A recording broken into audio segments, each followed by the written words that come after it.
Okay, thank you very much. Welcome everyone to the full commission meeting of the Northampton Policing Review Commission. This is a meeting that is being recorded and is on Zoom as an open meeting. And the first order of business is to call the roll. Booker.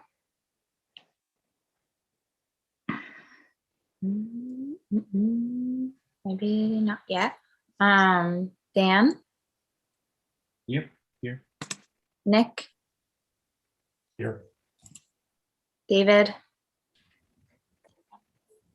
Not yet here. Alex. Here. Javier. Here. Namdi. Here. Michael. Here. Josie. Here. Cynthia. Here. Carol. Here. Chris. Here. And Elizabeth, who is not yet here. Okay, thank you. Okay, thank you, Noah. First order of business is we have two sets of minutes from the February 9th meeting and the February 16th meeting. Can we do them together? Is that okay with everyone? And any comments, any changes? Alex? As there's two paragraphs at the end of the February 16th meeting that after the adjournment that I think were left there by mistake. I spoke to Noah about it, but I just want to have, I think we can amend those now to remove those. Yep, thank you for pointing that out. And I made a couple changes as well. They were just in attendance, so those have been amended as I understand. Any other comments on the minutes for the 9th and the 16th? And if not, could we have a motion to approve? Motion to approve. Thank you, Dan. Second? Second. Thank you, Alex. And we'll do that roll call one more time. Awesome. Booker, not here yet. Dan. Yes. Nick. Yes. David is not here. Alex. Yes. Javier. Yes. Namdi. Yes. Michael.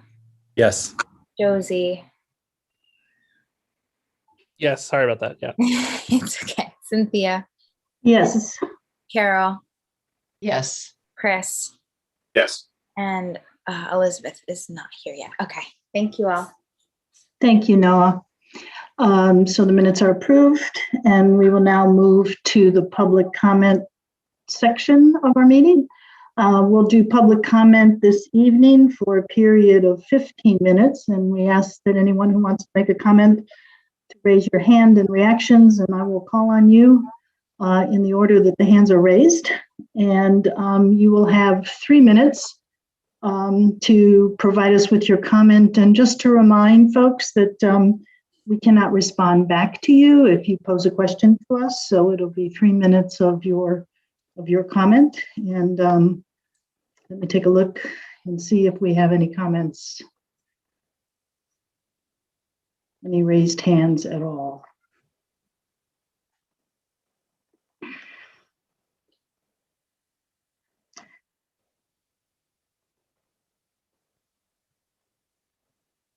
Am I missing something? Oh, I thought I would. I see Jose A. Jose A. Thank you, Jose. Yeah, you good? You unmuted? Hi. Okay. Thank you. Hi, thanks everyone for your time. I'm sort of here to, play the same record that I have been playing. And, most recently, the most recent sort of insult to the community has, it's not really recent because, this officer has had a public record of having lawsuits filed against him, but there was just a article published. Andrew Cole is one of 5 officers named in a high-profile civil lawsuit for his systematic intimidation and retaliation against a Brown and Indigenous houseless resident of Northampton. He has a history of violence and misconduct, including the unlawful search and arrest of a former judge. Another arrest in which Cole repeatedly punched and pepper sprayed a suspect in what he claims was self-defense, and a restraining order against him, wherein the judge who granted it ruled that Cole posed an immediate danger of abuse to his victim. So, you know, I know that some people are open to submitting to allowing the current police department to keep operating, but this department is full of people like this, and there's nothing that the chief can do about it. I recommend completely abolishing this department. And if the state is going to force us to have police, these people can't be the people with guns that live around me, that patrol me, and that have authority of my life. Who would want that? This guy arrested a judge. He's out of his mind. He has a record of intimidating people. And this is, again, what we've been fighting against for years. You know, yesterday I drove by 3 cruisers that were just sitting around waiting for people to pass by speeding while I was putting someone up in a hotel and buying them an Uber and dinner because their house got wet and they're being harassed out there in the parking lot. In there, you know, and those people in the apartment have come down. They've thrown stuff at their trailers and tents. They yell at them. They try to coax them into harassment. The cops know about it. The cops go, they yell at the people in the apartment to leave them alone, but they don't watch all the time, and they don't care.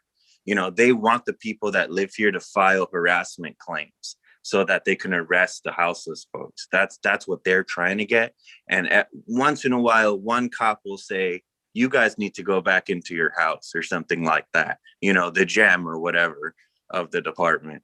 But for the most part, you know, they have no defense.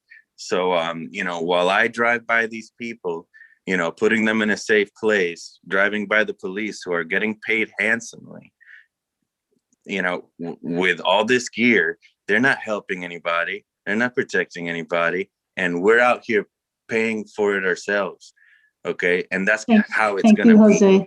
And Sorry to everybody in interrupt the you. community is going to put their resources into it until we get some help. Thank you, Jose. Sorry to interrupt you. It's okay. Thank you. Yes. Anyone else who would like to speak in public comment? And I'm seeing Sean. Sean? Hey, everyone.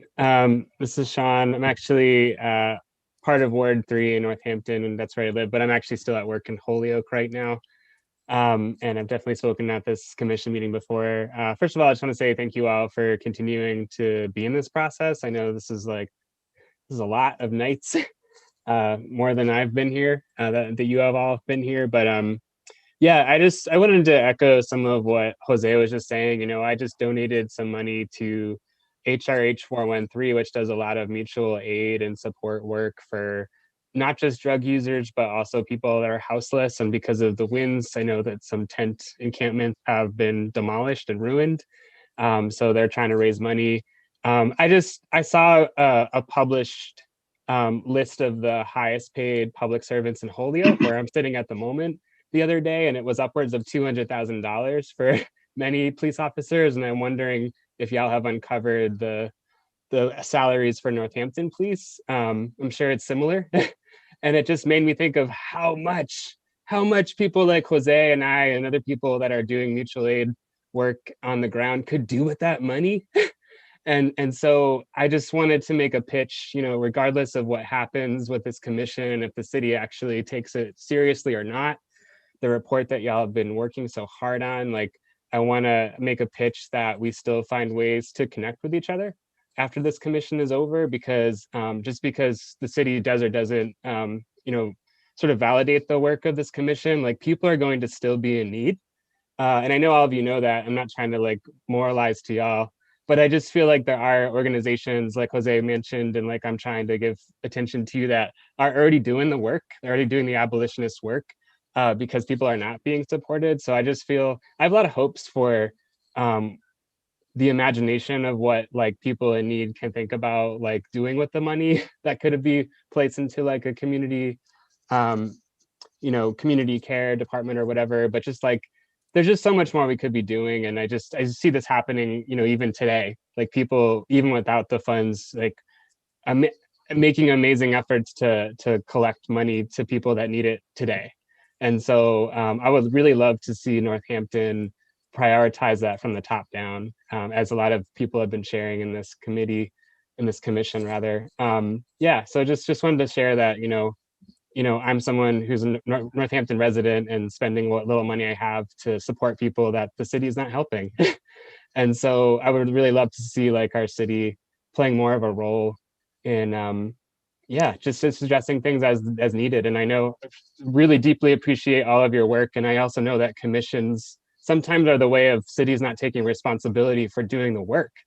And so I really hope that the mayor and the city council really listens to what y'all and what we have said, that gets into the report. But if not, like, I hope you continue to show up in different ways, whether that's Thank like you. donating or otherwise. Thank So you, Sean.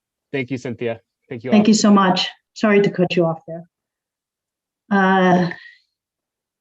Let's see, anyone else for public comment?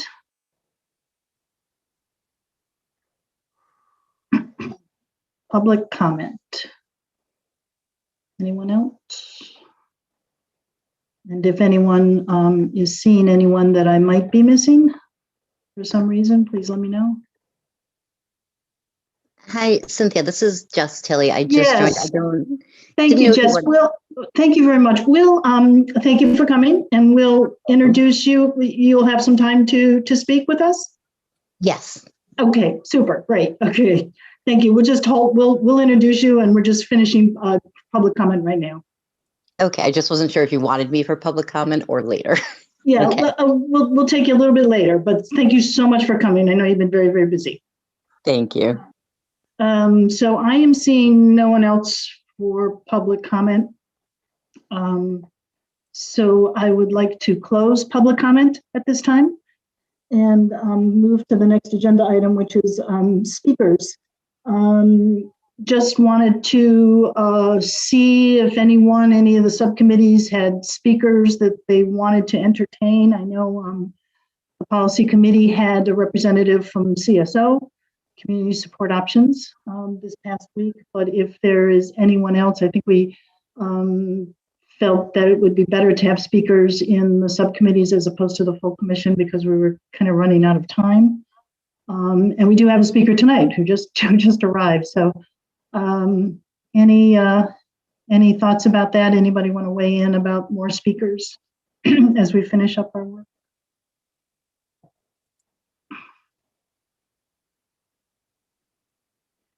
Okay, I think we'll just move on, but I know we're trying to get another speaker in policies, which is the head of the dispatch, the emergency dispatch office, but we haven't heard a response from that individual yet. So, okay, seeing none. Dan, you've had some interaction with Jess, and I'm happy Jess is here. I didn't know if she needed an introduction or framing of this, because we weren't sure if you were going to come. Jess Tilley from HRH 413. Dan, did you have anything you wanted to lay some groundwork on for Jess's presentation? So I think what's important is that Jess has done a lot of work with HRH 413, and it's doing direct work with people who need assistance across a wide variety of needs. She's spoken to the alternatives to policing in a brief public comment, but we wanted to expand that. We also wanted to hear from Hampshire Hope. We haven't been able to get someone to come speak with us from their group, but we do have Jess here tonight, which is going to be great. So we'll have a short description. Jess, if you can tell us really briefly about sort of what you do, the Cliff Notes version, the highlights version, and let us know about other city organizations or things that you do within Northampton. And then we'll open this up to sort of questions from commissioners. And just to interject here, Jess, we want to stay close to the time. So, maybe 5-10 minutes, you could tell us what you do, and then the commissioners can ask you some questions if that sounds good, and I'll be the timekeeper. So anytime you're ready, Jess. Sure, and I am a quite lengthy speaker, so I'll keep it short. So, and I apologize, my camera's off. I'm actually in the midst of putting people into inclement weather temporary shelter, so I don't want to ruin anyone's anonymity, so my camera is off. My name is Jess Tilley, and I've worked in harm reduction, the field of harm reduction, for over 25 years. Recently returned back to the Valley about 8 years ago and started a fiscally funded grassroots harm reduction program, or agency rather, called HRH 413, which stands for Harm Reduction Hedgehogs, because I raise hedgehogs. We essentially work with marginalized populations who cannot or will not, and I really emphasize will not, access brick and mortar traditional service providers, and especially because of the amount of stigma and discrimination they've experienced in this area. When I first came back, I've been running a program, a Department of Public Health funded program in Cambridge, and had been doing frontline service provision for nearly 10 years there. And when I returned back to this area, I noticed a huge discrepancy in the quality of services that had been here when I was here in the 90s.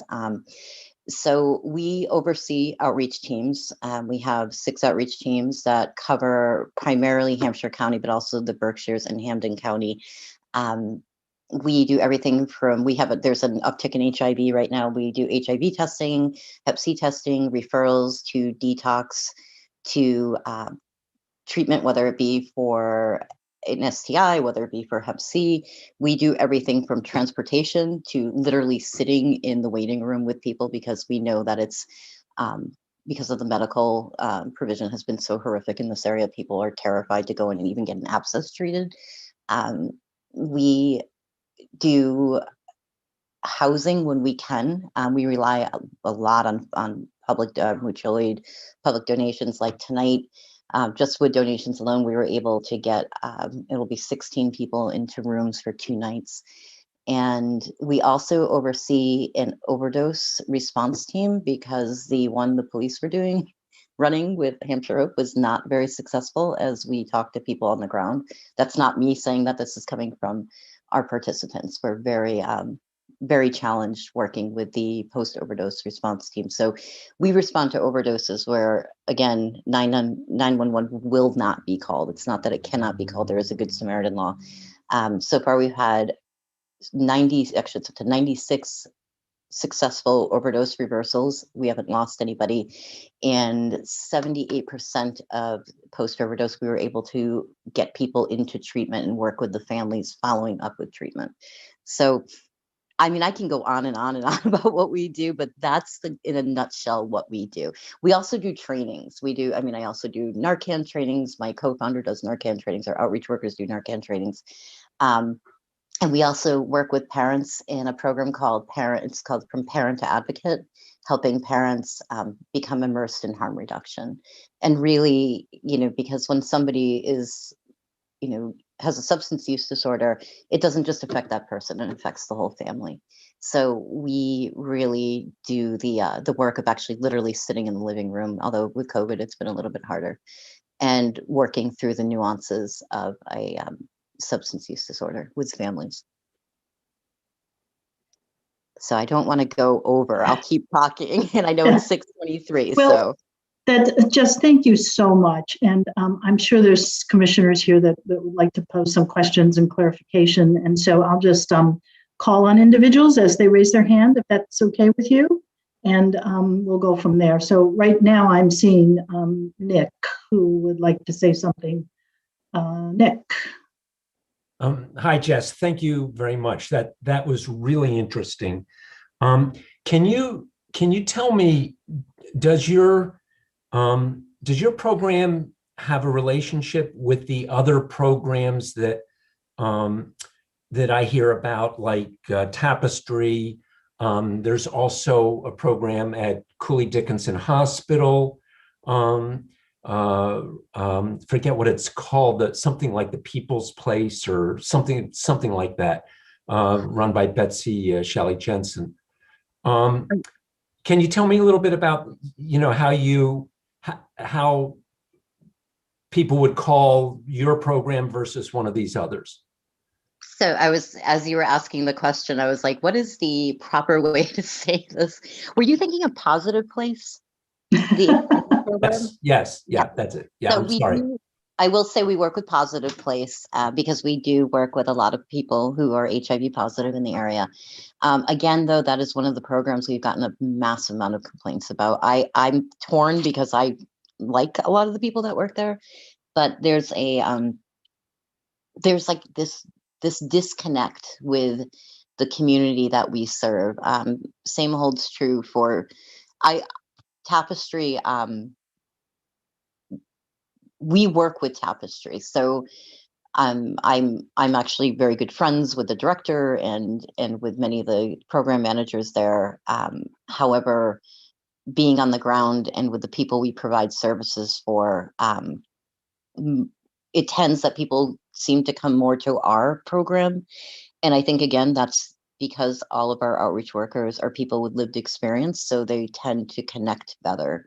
And they're out there on the streets every day, literally, like, meeting people where they're at. That's a term you hear a lot of harm reduction agencies say, but they don't actually, they talk the talk, but they don't walk the walk. We are actually out there on a regular basis, whether it be walking into homeless camps, whether it be like showing up at a request by a parent to come meet with their child. That's the difference in our agency. I came up in harm reduction when harm reduction was first being introduced in the United States. So my mentors are people like Dan Bigg, who originally brought Narcan to the United States. And I was taught that this is the way that we do our work, that we support people's, we give people the tools to empower themselves to make positive choices. And so, again, with Tapestry, like I have positive things to say about Tapestry. I have negative things to say. And, the negative things are more based on the protocol and kind of the lack of connection. And it depends what site. Like, I love the site in Holyoke. I think they do amazing work. Northampton, to be totally honest, I'm heartbroken because that's where I first started working in harm reduction, and it's not the same program. And I hope that didn't make me any enemies on the council committee. Can I just ask, do you use the other? Just very quickly, because we have a couple of other people that want to talk as well. But sorry, Cynthia, go ahead. Sorry. If that's okay, I'll circle back to you. Yeah. We have David and Dan. Yeah, Jessica, thank you so much for sharing what HRH 413 does. I am embarrassed to say that that I wasn't familiar with it. And if you would, before you leave us tonight, maybe through the chat, tell us how one can make a donation to HRH 413. But my question is this, and all of the commissioners know that this is kind of one of the things I've been harping on week after week, is I'm trying to stay focused here. There are many, many social problems that exist all over Western Massachusetts. We are not going to solve them all. I'm trying to stay focused on police response. And my question for you is, could you envision your organization being in a position where you would be available to respond to 911 calls as an alternative to a police response or in conjunction with a police response? I suspect you're going to tell me that you're not equipped to do that right now, but is it something that HRH 413 would be willing to do, interested in doing? Tell me your thoughts on that. Absolutely. You just asked what my dream is for HRH 413, and I had actually written the best practices for alternative response for post overdose This is going 10 years back, but we actually are in a position where we can do that. When I was describing what we do as far as 911 calls, what I envisioned for HRH 413 when Albee Park and I started this was working in conjunction, not so much with the police, but being allowed to be the response for an overdose. I mean, obviously, when an overdose happens, I mean, like I said, we reversed over, well, 96 now. Obviously, if somebody's calling 911, you know, the EMS teams aren't going to send us, but we want to be the ones that when somebody is revived from an overdose, that they see our face, not somebody in a uniform standing over them. And, you know, I have worked with LEAD in the past. There are ways of doing this. There is policy in place that we can work, you know, I say with the police, but not necessarily with the police, but beside the police in tandem for the most optimum outcome. You know, so this is something that I wanted to do. This is when DART was created. Had it been unrolled the way it should have been, harm reductionists taking the lead, it would have been very successful. Unfortunately, it didn't play out that way. Dan? So, Oh, sorry, Jess. no, I was saying I hope I answered that. So yes, I see that we can do it, and I am very willing to do it. I won't take up the time laying out how it can be done, but we could always talk about that at a later point because there are successful models across the country. And I forgot to mention, I also have been doing mobile crisis response for 20 years too, and that is a very big part of it. So. And I just want to, Dan, I'll call on you next. I just want to remind folks, I know a lot of folks came in after we started the meeting, and so I just wanted to remind folks that public comment is over. And so the commissioners are asking questions to Jess right now. So Dan, you're next. Yeah, you sort of answered what my question was going to be. So I was going to follow up on David to ask about, I know you said that people didn't go to certain services and they went to you, which I think is really important to think about what makes people trust or want to use services. So would your affiliation with the city, if there was like a way for you to officially work with the city in some capacity responding to those, would that impact sort of people's willingness to come to you? So thinking about that, and then also what would you, thinking about the way that you operate now, your current organizational model, or even an ideal model later on, what would you need in terms of resources, or where do you see opportunities to connect with the city?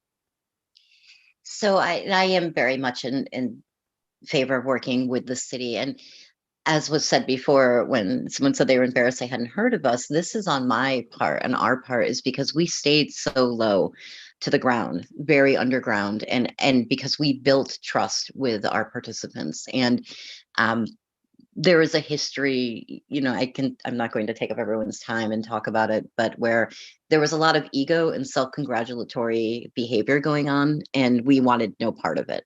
And we were kind of pushed out of Northampton but we found that people were coming to us. And so we decided to go for funding because we didn't have the bandwidth to provide the services that were being asked of. So we would love to work with the city. And I don't think it would have a negative effect on the marginalized communities we work with, because there has been so many years of building up that trust, and our reputation is word of mouth.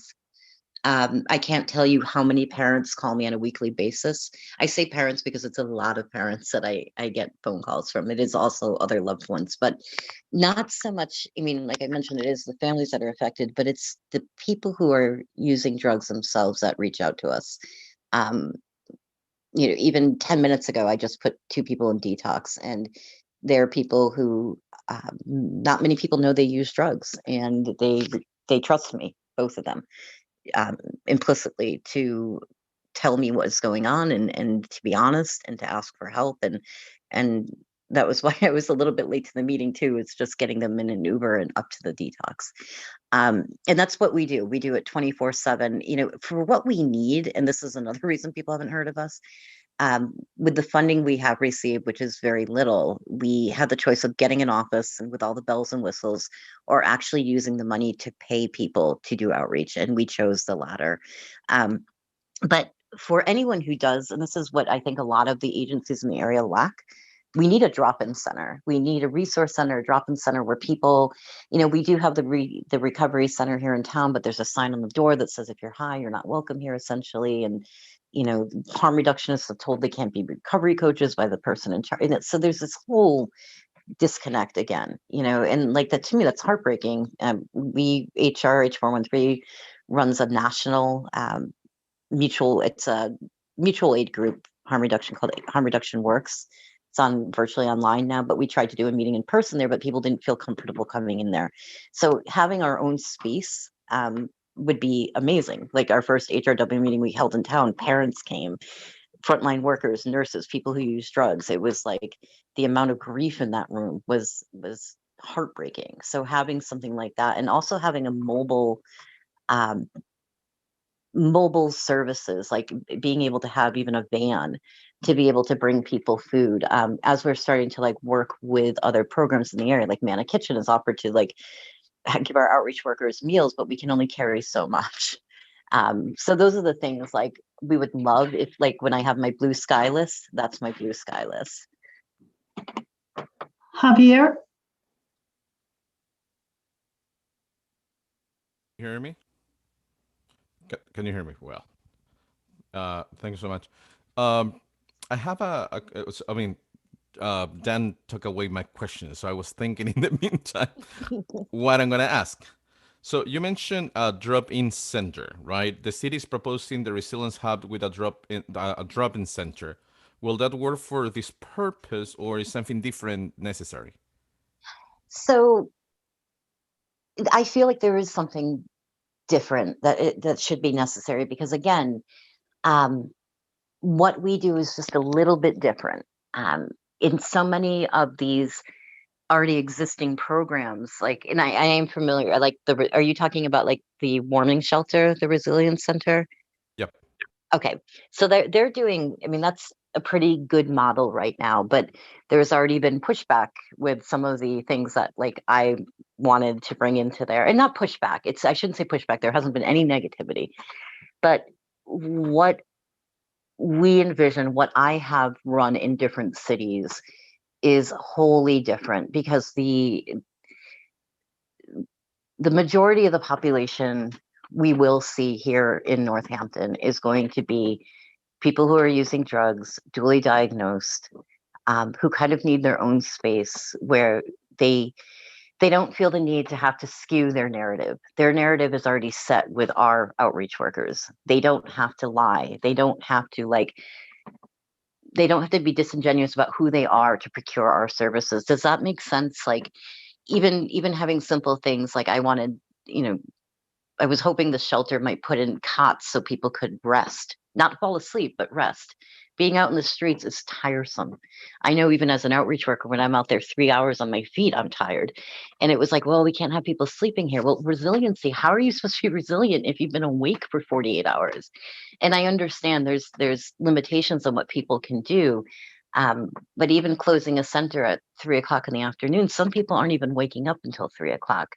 That's my biggest thing. Like people who are using drugs, people who are marginally housed, who are houseless, they're not on a 9 to 5 schedule. And we have to have a place where immediate needs can be met right away. If somebody comes into me, like our outreach phones, like somebody calls and said, I want to go to detox, I don't care if it's 2 o'clock in the morning, we're on it.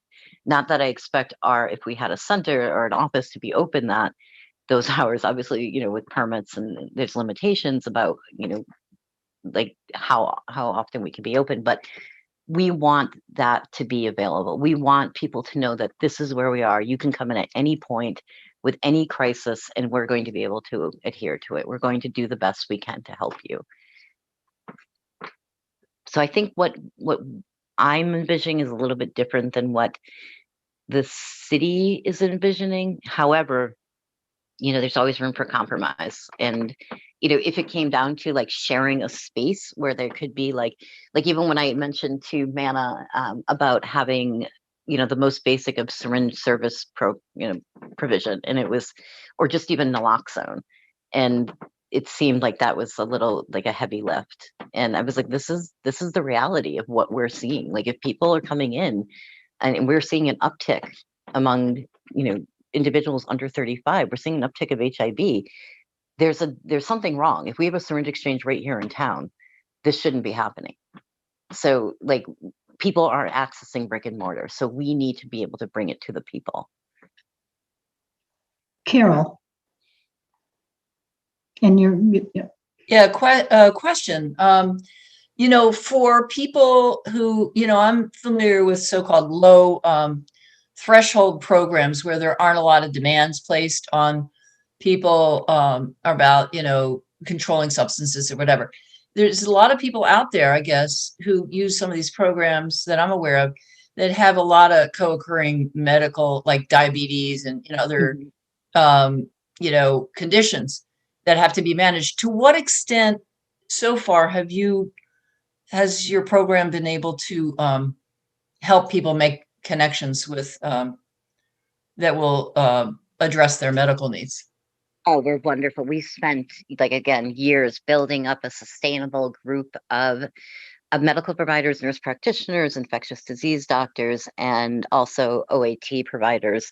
That's one of the things I should have touched upon in the very beginning, is that we have carefully selected an all-star team of local providers that we have built up, not just trust with us being our board of directors and our co-founders and the outreach workers, but among our participants. And like when I was talking about warm handoffs, that's what I mean. We don't just give a referral on a piece of paper. We make sure we follow up the next day, make sure that, because there have been problems. And again, I think it's more on the side of the people we serve, because they've been so institutionalized that they were expecting to walk into a doctor that was going to be condemning and stigmatizing, and they kind of went in with an attitude. And so, we've been able to come in and the other side of that and work as kind of crisis diffuser in case somebody felt they weren't given the proper provision. And usually 9 times out of 10, it was our participant that said, oh, that was my fault. I went in there with an attitude. Actually, they really did want to help me. So, and it was interesting how you mentioned diabetes, even just connecting to a good doctor, GI doctors, with the amount of Hep C in this area, being able to get somebody into Harvani treatment has been life-changing for so many of our participants.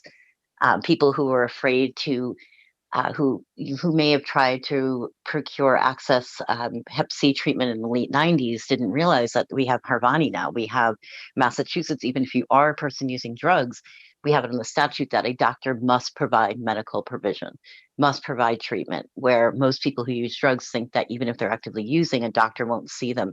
So, and we have doctors that think the same. So we've gone in as advocates and said, no, here in Massachusetts, you have to treat somebody. So we've been able to make excellent connections. That's excellent. Hospitals. I'm glad to hear that. Thank you. You're welcome. Sorry, I'm really passionate about that part, so I got a little repetitive there. Javier, I'm not sure, was your hand back up for another question? Okay, and then if we have, then Michael. I think I'm seeing Javier, then Michael. Thank you. Yes, I have 2 questions. The first one is about accountability and community feedback, how that looks like, and how also the decision-making process looks like.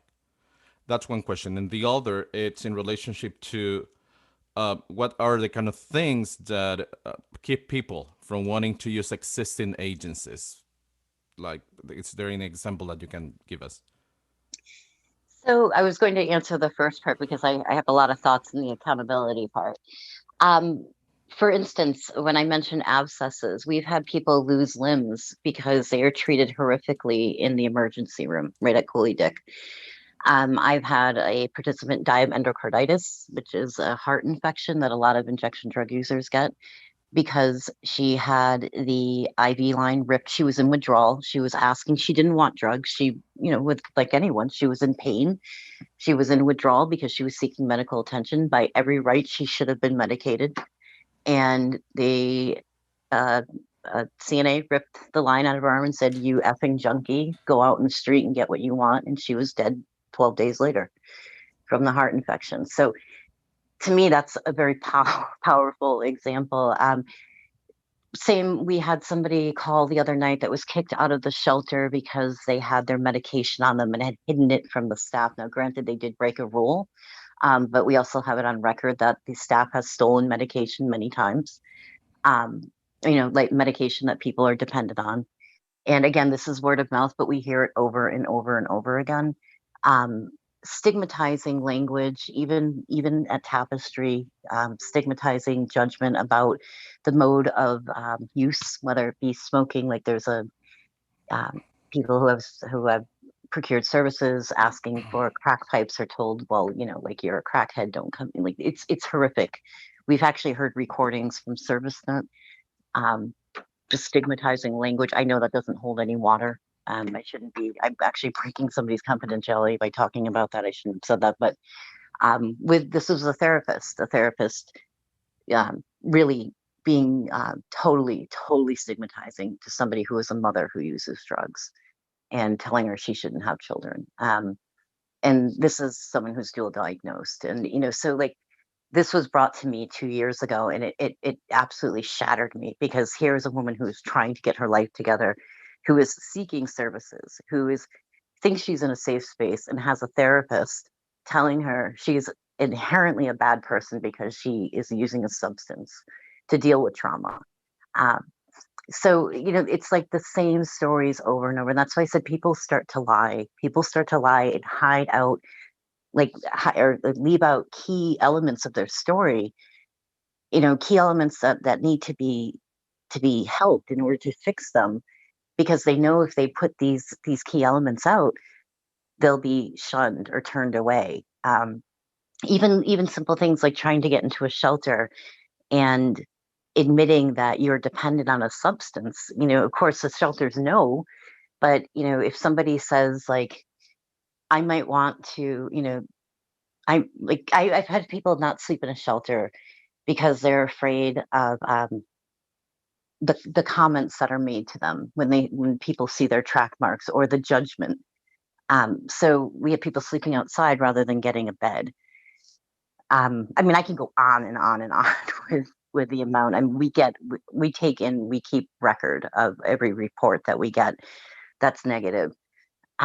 And even things we've heard about, like when I said about Positive Place, like the amount of people I have who are HIV positive that are trying to access services like housing, like getting furniture for when they do have housing. And, they feel like when they go in, they're being a bother to, and I can honestly say, because I wanted to volunteer there when I first came back to the area. And like I said, I do like the program and I like the people there, but there was a heavy amount of stigma that I felt until I mentioned who I was. And suddenly, like, the faces got very friendly because I'm well known in the HIV world. It was almost like I was bothering them by sitting in their waiting room. So I've experienced it myself. Jess, I'm so sorry to cut you off. We have one more commissioner that wants to ask a question, and we probably have about 3 or 4 minutes. So this has been very, very valuable. So Michael, if you want to try to work within that time frame, that'll be great. I'll go quickly.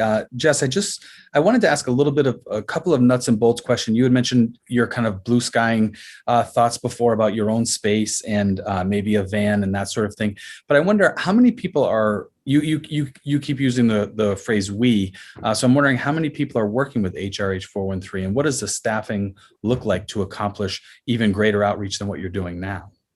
So we have 16 outreach workers, and 12 of those are stipended, so they are paid.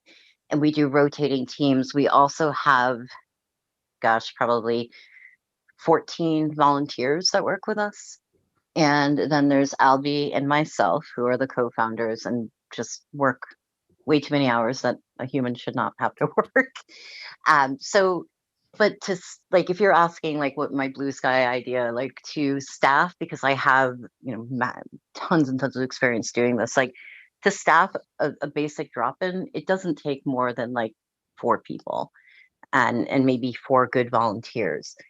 So we're blessed with like such amazing volunteers. Like even when we've had a bit of extra funding, our volunteers are like put it back into the program. So, we actually had to force somebody to take payment at one point. Yeah, I mean, of course, bandwidth. Yes, I would love to have, if I had the funding, I would be running double the teams. I would be like, my dream world, we would have like upwards of 40 people doing this work. Oh. But unfortunately, we don't have the funding. Right. Okay, that was it. Great. Thank you very much. You're welcome.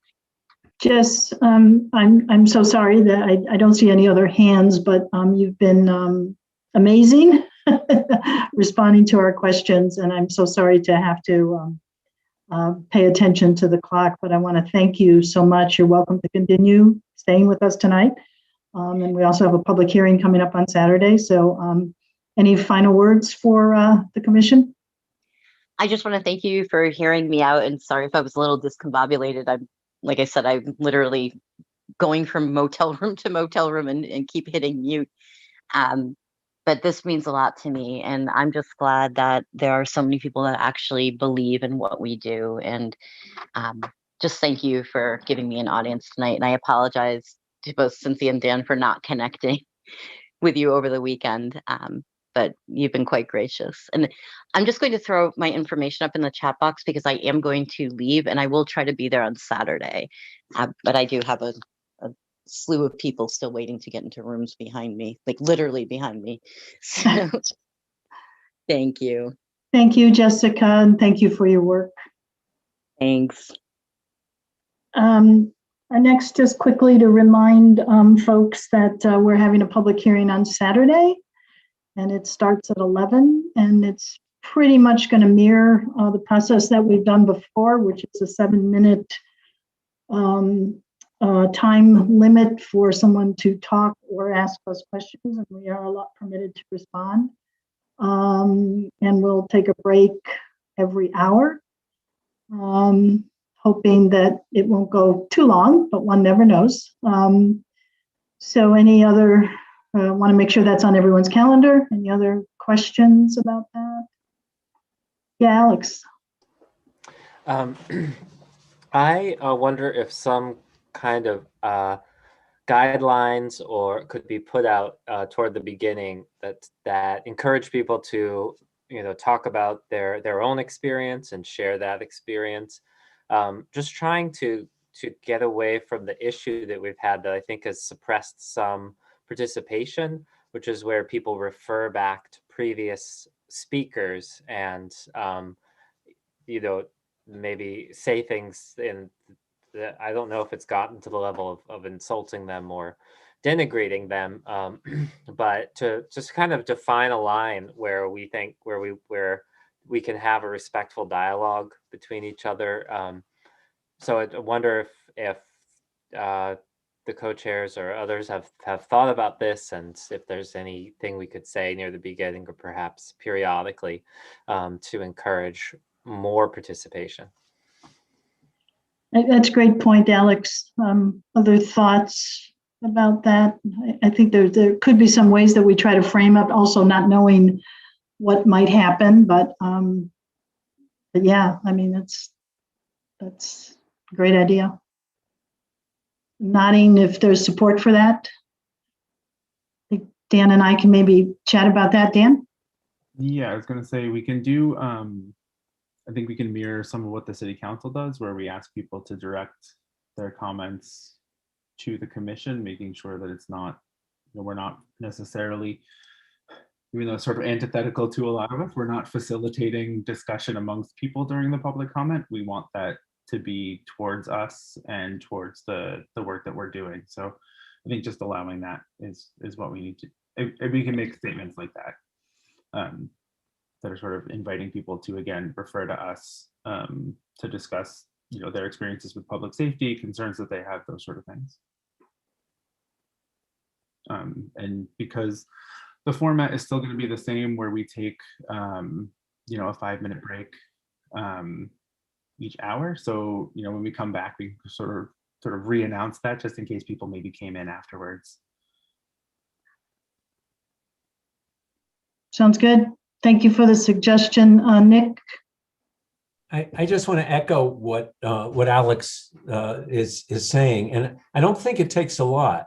I think that just at the beginning of each section to remind people about being respectful, and I also agree with Dan that comments should be focused on the commission itself. But just reminding people, I think, is a good start.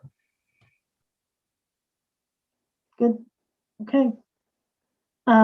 Seeing no other hands, just wanted to move to the the consensus item that we left with last week after a very, very good discussion, and just wanted to propose some additional wording, if you recall.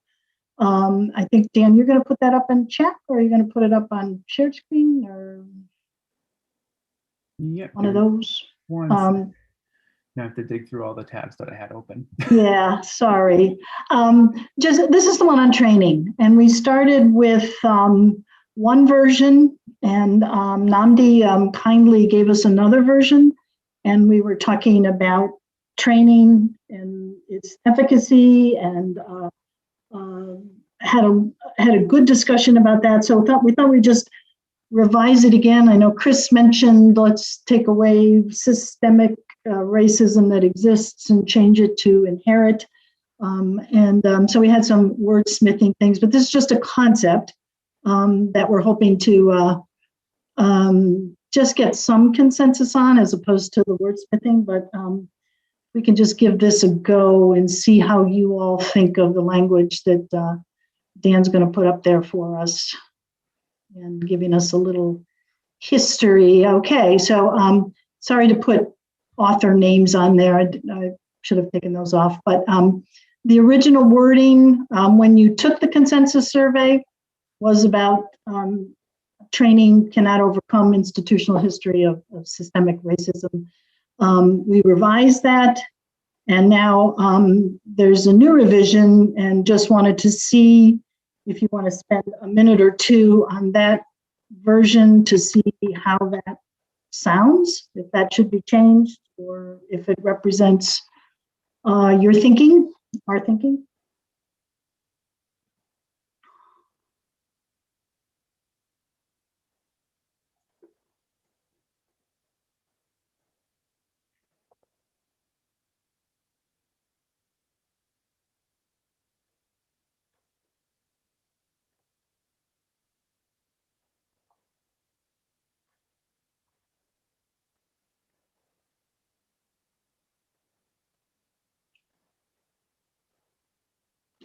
And if you just want to put your hand up in the tile there, I'm happy to call on you. I'm seeing Chris. Chris. Yeah, I like Namdi's revision. It's concise, and it has a very positive spin on what we're trying to address here. I like it, especially the bit about may contribute to the reduction of the long-term personal approach to policing if they are a component of a larger initiative that acknowledges systemic inequalities in police departments. There's a sense of hope. And so just to be clear, that was the one that we discussed last week, actually. I thought that was an additional revision. I don't think so, because see that word that exists in the police department, and you wanted to change that to inherit. No worries, it's a little confusing. But thank you, Chris. I mean, other thoughts?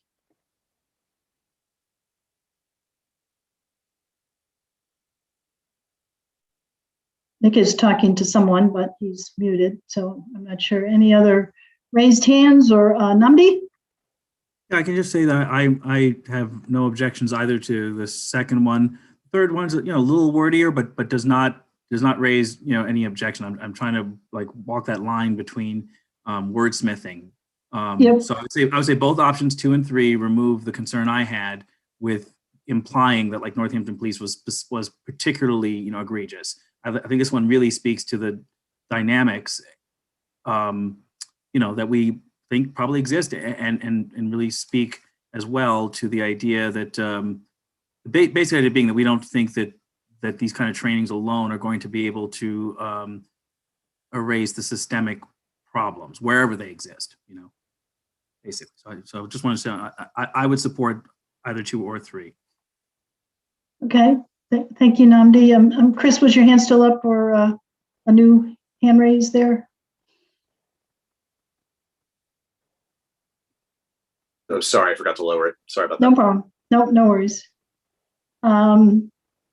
Hearing no objections, are we in somewhat of a consensus mode for this this item on training? Okay. Thank you. And I just wanted to, instead of slicing the bologna too thin, we had some other questions that had a yellow response or two, but perhaps in the interest of time, we can move along. The one that I did want to get some reaction to was the one with the highest amount of yellow. And that was, I'll read it for you. Many Northampton residents are reluctant to access services that are offered by social service organizations that we all know. Do we want to have any comment about that at all? We've heard about the reluctance from some of our participants, but we had a 54% yellow, meaning I'm not too sure about saying that or believing that or using that as a point of consensus. So just some thoughts on that, if anyone wants to. Otherwise, we can move along. Yeah, Alex.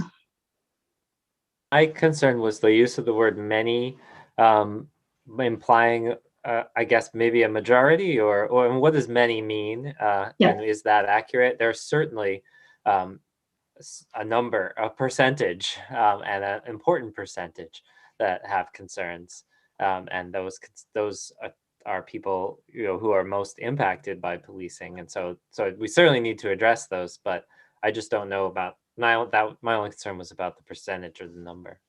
So suffice to say that there are people that have told us that these services. Yeah. Okay. Good. Great point. Thank you, Alex. Namdi, I'm not sure your hand's still right. Yes, Namdi. It's up again. Sorry. Like Alex, No, I don't object to the language as it is. I think it's factually correct. I would, along the same lines what Alex is raising, I would like it if our sort of statements like this show that we are aware that there are other segments of the population that probably have a different view.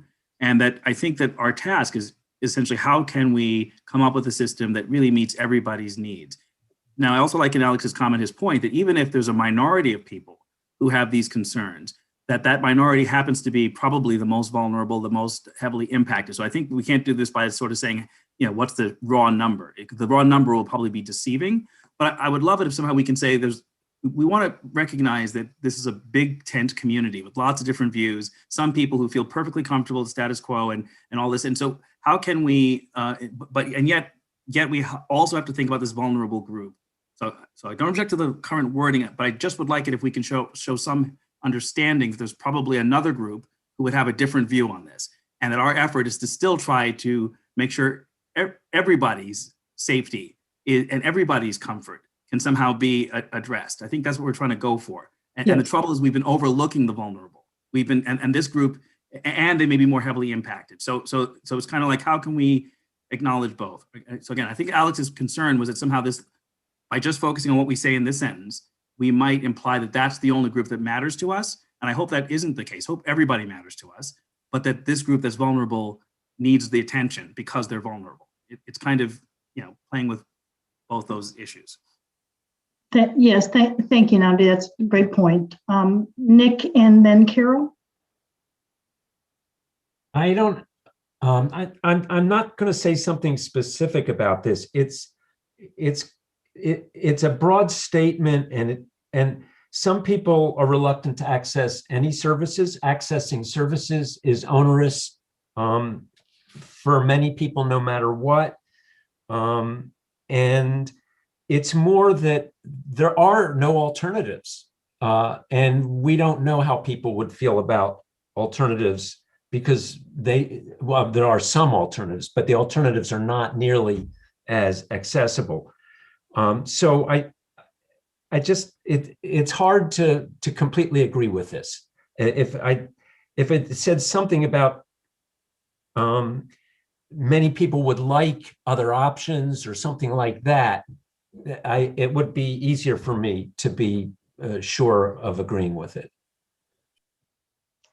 Thank you, Nick. Carol? Would it be possible to add a second sentence there that addresses some of the concerns by the people who really do not want to use these services? Whether it be that stigmatization, not being recognized, not being accurately seen or heard in a respectful way. I mean, we may have to look for the language in some of the testimonies, but I wonder if that would help the sentence that we're talking about. It would give some context, so that to mitigate the tendency of people who are very happy with the services just saying in the community saying, well, what's wrong with them? Yes, and I think, and Dan helped me out too, I think the consensus questionnaire was about the spirit of something as opposed to the exact wording. And so we hope not to replicate this language. And we probably clunked it up a little bit to sort of force us to do that wordsmithing, but it's more of the fact that people have told us, whether it be access or whether it be the types of services, that they're not the be all end all. And as Nick pointed out, there's also no other options. So if we can agree that it's the spirit of honoring those individuals that told us that, keep that alive in this document or reflected in the final report. Dan, does that sound? Yeah, so I think it was, in terms of a guiding principle, as far as that, like thinking about, this one is things that we don't want to fall in a trap of just recommending something that already exists, and we don't want it to replicate the things that exist that are in some ways causing issues, whether it's barriers to accessing those things, whether it's perceived issues with clinicians, whether it's past traumatic experience with institutionalized responses, to just be aware that there are those barriers for some people and that we should have them in mind if we're proposing solutions, that we don't want to just instantly replicate those things. It isn't specific. It's not that a majority of people have problems or that there's a significant number, whatever that would be. So I don't think we can make that decision. I think we can find that sort of unreached population, but just the spirit of there are people that don't want to access even the alternatives that do exist at the moment for a variety of reasons, and we should be aware of that, I think, was the spirit there. So I think if that's acceptable, I want to thank everyone for the discussion and Dan for doing the survey and everyone for taking it. I think it allowed us to see where our points of agreement and where we can move on certain things. So if it's okay with you, I think we've done that. And I think we can move on to the next item, which is the final report, but I do want to leave some time. Does anyone have any more comments about this process? Yellow, red, green. Okay, Nandi. Sorry, just one. Thank you for all the effort to organize us. I want to just keep saying that I just appreciate you, Cynthia, and all Dan leadership who's kind of helped us. So I want to say that. And secondly, I want to say that ultimately, I think we will need to fuss about some of the words. I feel like what I learned from going through this process is that we talk about wordsmithing as if it's trivial. And I think we should just kind of admit that it's probably not trivial, and how these things get phrased in the end will probably matter to all of us. And let's just have in our minds a sense of how is it that we will kind of process the final language so that we get, I mean, what was nice in this process for me is have some confidence that even if we decide to pay great attention to the wording, we can land on wording that I think it shouldn't be too painful to get there, but I think we shouldn't act like it doesn't matter how we phrase something, or that we can kind of get halfway there and it's going to be just okay. I do feel people in this group will have strong feelings about exactly how we phrase something when we get to the final part of it. So let's just have that in mind. Thank you, Namdi. Javier. There you are. Yeah, let me sort of figure out how to say this. I think two things. The first one is we're being really intentional with the language. What was written in the different versions was extremely intentional from the very beginning. And I don't think that we are not thinking about the wording now. We are actually thinking in the wording. I think it's disingenuous to try to equalize like everybody. Everybody suffers, everybody. We are here, and we can go back to the chart of the commission to talk about why we're here. We're not here because everybody in the community is being targeted. We're here not because there is no difference between being white, brown, and black.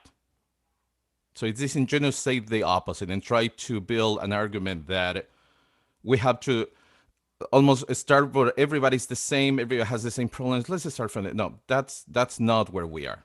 And it's disingenuous to think the opposite. I think the language from the beginning, if the language makes us uncomfortable, that's one thing, right?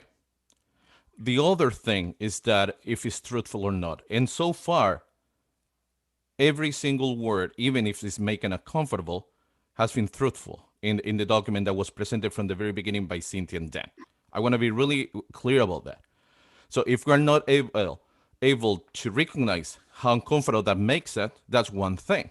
If we're going to recognize that we are here because specific groups are being targeted and criminalized, that's different. That's something that people are going to need to work.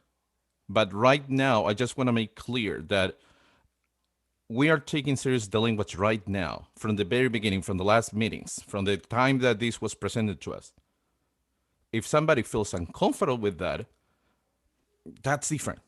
But let's not say that we're not thinking about language, because I support the language from the very beginning that was presented, in spite of people feeling uncomfortable, because it's not my responsibility to have to deal with somebody feeling uncomfortable because of reality.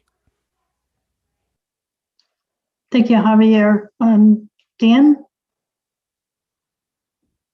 Yeah, so I'll make this one quick, honestly, because it sort of ties in with the next topic as well. But I think for what we were doing with consensus, that's sort of getting everyone, finding out if everyone's sort of heading, are we all facing the same direction? So that's where that agree with the spirit comes in. The next part of this is actually writing down what we're recommending, why we're recommending it.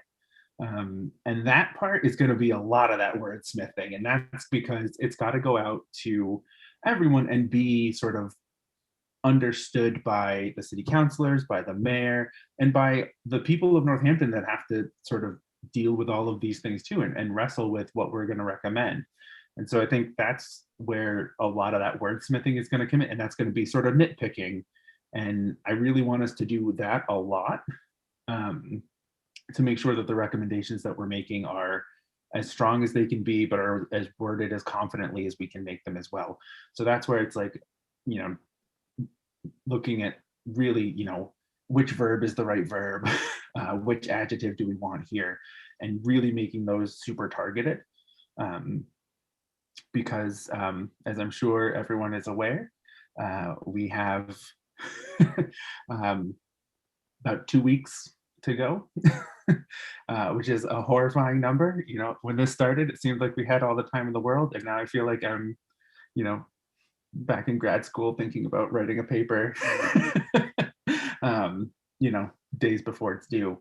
But that's where, it's going to be important for us to get drafts shared with people so that we can start to make comments. And then, we are in this place where we're limited in the number of ways that we can interact and provide feedback to one another as well. So we have to be conscious of that. So what I kind of like to do is transition to our next topic, which is the final report drafting, joint meetings, and discussion of some of the topics that we have. So just to do a real quick check, does anyone have anything else to say before we move on? So just on the points of agreement that we have sort of as we're drafting this.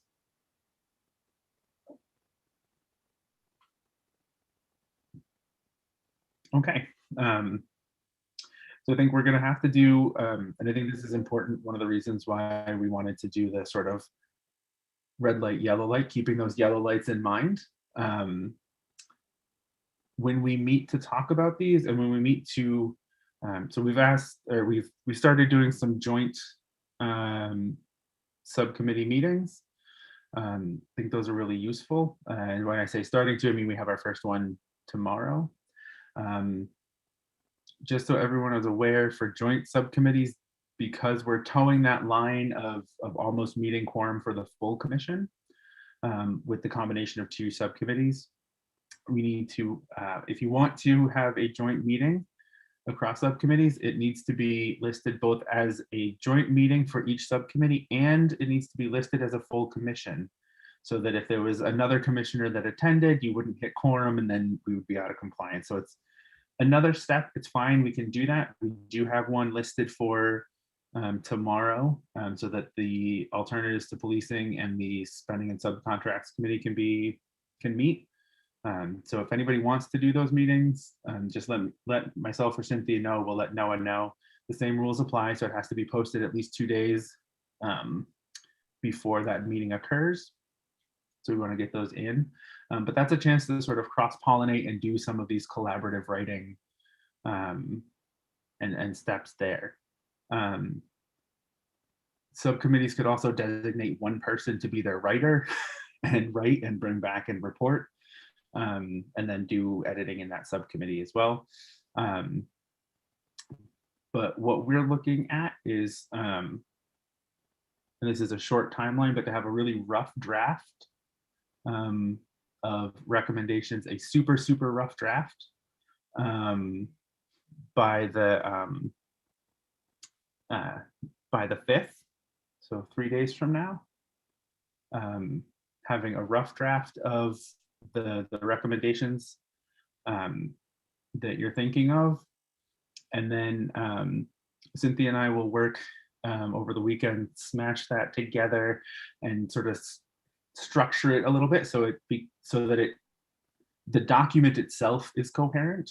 And I think we'll also have, this is a great place to put where there are pieces of tension that you might want to discuss, where people don't necessarily agree in the subcommittee, so that we can sort of also understand what those tensions are and do some of that wordsmithing to make sure that it's actually set. We will get that to people so that we can discuss it, we can work on it, and what we would propose is that we have a meeting on the 9th of next week. We'd also propose having a meeting on the 12th of next week. So that's a chance for you all to read the draft that we have, make notes, and send those to us so that we can also discuss and then do a live editing.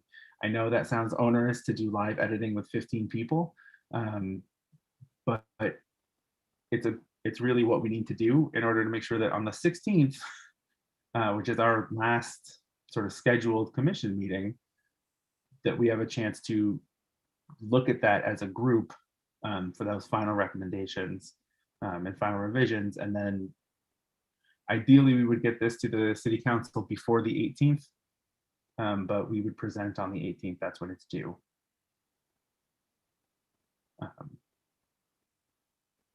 Which is a lot.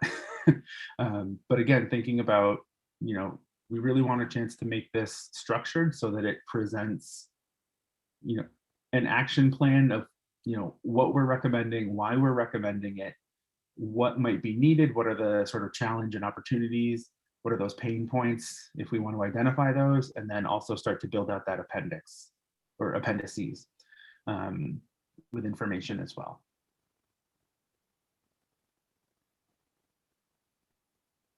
Wow, nobody has a face of panic like I feel. All right, Booker.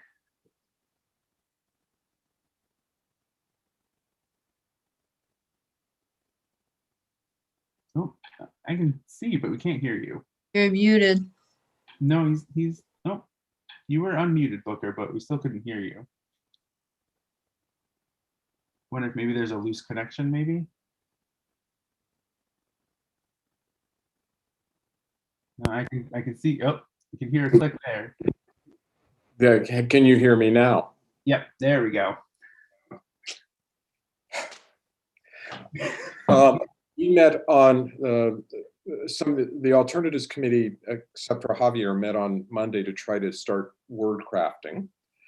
I think we ought to ask if what we're trying to do with our word craft fits into the way you're thinking about how this should all work. And let me be more specific. We're using the document that you sent out. It would take me a while to pull it back up again, which was the large formatting for how the whole report might look. We are recommending alternatives for a number of topics that we're going to present in a short form that will fit into the alternatives sort of underneath, here's what we think should happen, with much larger groups of appendices to support or give reference to why this is happening.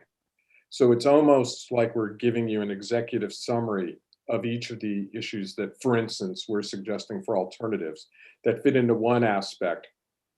And then a lot of information, paragraphs and pages for why each thing that will go into an appendix. Is that still the way you would like this to appear? Yeah, so I sort of imagine this, I'll speak for myself, but then I'll let Cynthia go.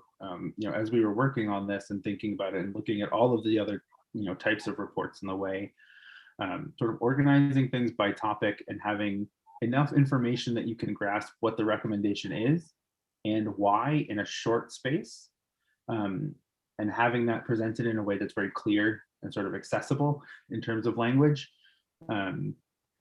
And then, further on explaining all of the detail, I think is a great way to go. And I would expect the same thing sort of from policies as well. And I would say that our report might have things organized in terms of like topics, but I don't see our final report having like an alternatives topic and like a policies topic. I think we're going to interweave these things because they do speak to a larger whole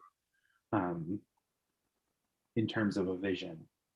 At least for me, one of the things that I think of, and I think we've all sort of identified this, is like in terms of making a compelling argument, you have to sort of present this as holistic. We don't necessarily want it to be, well, you can do one of these 5 things and 2 of these 3 things and then move forward. That we want to say this is the end goal and present. And I think the alternatives, you've all talked about sort of phased approaches, and I think we can include that either explicitly building out phases, or to say, okay, here's an opportunity for a phased approach and this is what it might look like with this piece and with this piece. So some different opportunities there.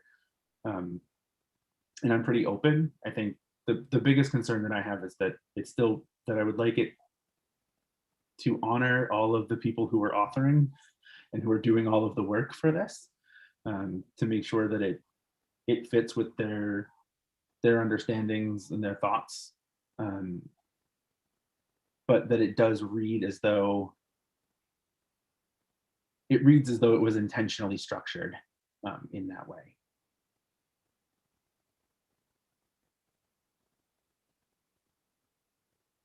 I have another question then. I think in the background of how, at least I'm thinking about how all of this will work, is whether we're also going to propose a department, a new department, a Department of Safety or some name. I'm not sure where in our process that recommendation will come from.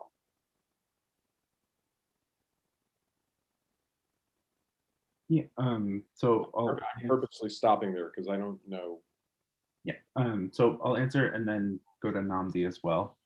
I think for myself, I think we've seen this come up quite a bit across the subcommittees. And I think we've seen it. It's also been proposed a lot in other communities, especially for a city like Northampton that doesn't have like a Department of Social Services already. I think this is something that the commission can recommend as a whole. I think we'll need to spend, a little bit still figuring out what this department looks like. And that's why we had sent that initial document to sort of get, sort of prime that thought process. Because one of the things that I've noticed, I've sort of, been watching and listening to all the different things, is that for a lot of the recommendations we have, there's got to be somewhere for those recommendations to sit. Even if they're policies, so thinking about like some of like the oversight committees and ways to add, ways to include sort of blanking on, sorry, but ways to include like accountability, ways to improve complaint processes, to take them outside of the police department. They still have to live somewhere. And so, a new department might, or I would propose that a new department is that sort of solution. So I would say yes. I'm still trying to draft out my own, like, what does this department do? And I think attaching it to a phased approach is probably the right way, because the department's got to grow and build. There's actually a really interesting like department calculator that I found that sort of looks at like what do you need to consider when you're building out a department. So just thinking about like what that would cost or what that would phase, so we could propose or give them some guidelines about what it might cost, I think is going to be useful. I'm still trying to dig through it all. But I think that can come from the whole commission, and we can put that as like recommendation 1 is a new department, and then our flow of recommendations are going to be, this is what it could do, and here are some of the other, and then here's what we might recommend for this department in terms of policies, and also for other existing departments too. Does that make a logical flow or answer? Okay. So we'll move on to Namdi and then Nick. Yeah, hi. My only comment is to remind you that we had discussed trying to include the voices of commissioners who have left us. And I'd like it if in our process we think about how that would happen. My take on this is that maybe right now will be a time to maybe ask those folks if they have something they'd like to submit for the report for incorporation, they could do so. I think the challenge for us is if you haven't been here every step of the process, sort of having a full co-author responsibility is probably not fair. On the other hand, having invested some and also bringing certain voices we've said are missing, women of color, certain things we specifically said we wanted to have, and women in general, to have that back would be great. So I guess, what does it look like? Is it an appendix that's put at the end of the report, or is there some kind of submission that's done while we're writing the final draft and there's a way to incorporate it? But I think this is the moment to kind of maybe discuss a little bit, like how should we include the voices of people who are part of our group and have left us? I don't want to, I think it's important that it happen, and maybe we should kind of just state how it's going to happen. Thanks. Yeah. Okay. So Cynthia, I saw your hand go up. Did you want to answer that one, or are you something else? Yeah, if I can answer that, and I know Nick, I'm jumping ahead of you, but we'll get you there. I think it's. Well, Dan and I've talked about this. It's really important to recognize and acknowledge also what we've gone through and the people who have left us. And so there's opportunity in the appendix And some have suggested that maybe we write personal narratives, not a requirement, but just what this process was for you. And I think it's important that the city council and the mayor know that this was taken seriously and people did go on different transformational paths and spectrums during this process. So, and that includes those who left us. And it would be great if we could hear from them. And this is just meant to be one of those things in the appendix that illustrates our process was true to us, and we wanted to show that we took it seriously. And the other piece to that is we want to document every single person that we talked to or came to talk to us, that we asked them to come. So again, I would ask the chairs to give us those names, those titles of people, so that we can show that.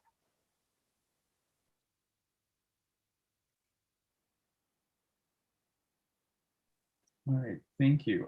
So we have Nick and then Carol. Yep, there we go. Okay, so Nick and then Carol. I have a couple of things. Dan, when you say we want to honor all of the people who are authoring this, and Cynthia, you're talking about honoring the people who have contributed, and all of the names. Are we talking about every public hearing, or I'm just not quite sure what you mean. Who do you mean by all of the people? People we had come and speak to us, things like that? Yeah, I mean, Dan and I have talked about sprinkling these public hearing comments throughout the report, somewhat like the Brattleboro report. But yeah, we're looking for the actual names of individuals, the organizations they represented, not and public references. comment. And referring to them as we write yeah. the report. I get it. Okay, that's clear. So I want to just say I'm a little bit vague, and I want to express my incredible appreciation to you in particular, Dan, for holding so much of the anxiety. I think there is a lot of worry about how are we going to do this, but I'm not entirely clear, and I feel like that consensus discussion was very helpful. It really, and the consensus was rooted in the principles. The questions were largely basic principles and fundamental understandings about our project. I feel like we could use a similar process, or I don't know what process is going to happen, for writing the final report and the final recommendations. I feel like it might be helpful to have a consensus list as we write the final report. And because as certain individuals will be doing the majority of the writing, and I feel like questions are going to come up about, well, we think we know where everybody stands on this, but it would be good to have some very specific discussion. And I just want to say I'm a little bit unclear how we know what our consensus is for our recommendations. I feel like we've done a good job for our values and principles. I'll stop there. Yeah, I mean, because we don't have a list of everything, I think it's hard to sort of produce that. So I think one of the ways that we'll work on that getting consensus is going to be through looking at the draft and making comments of that. So as people are drafting things, as things get submitted, and as Cynthia and I start to put them into a structure, not necessarily changing any language as we're doing it, it's going to be sort of discussing those, going through that document. Would very much imagine that the entirety of our next meeting will be going through that document and sort of discussing the things that we want to see changed, or the points that we want to discuss as a group, and that continuing for the next 3 meetings, really, the 6th, the 9th, 12th, and then our final on the 16th as well. That last, every I is dotted, every T is crossed. So I think as subcommittees meet. I think it's going to be important to sort of draft, work with the language that people do agree with, or that some people agree with, and leave it. If you wanted to note it in the text itself to say there's disagreement here, strong disagreement, light disagreement, I think that's going to be good. But as you're drafting those out, to keep the spirit of what we have, and again, for everyone to be ready to have more of that productive disagreement as we edit this. Does that make sense? Just to respond, it does make sense. I like what you're saying. I really want to express my appreciation for how you're going about this. It might help as writers draft if there are points which the writers say, it would be good to have a little bit of clarification on agreement on this issue, just, yellow highlights, or just so when we sit down at our next meeting, we know where we want to focus our energies. But yeah, you answered my question. Okay. And then Carol, you had a question? Not a question, a comment. There was what I was finding helpful a week ago, and I'm just throw this out as an idea, not to give fellow commissioners more work to do before next week. We've got plenty of work to do.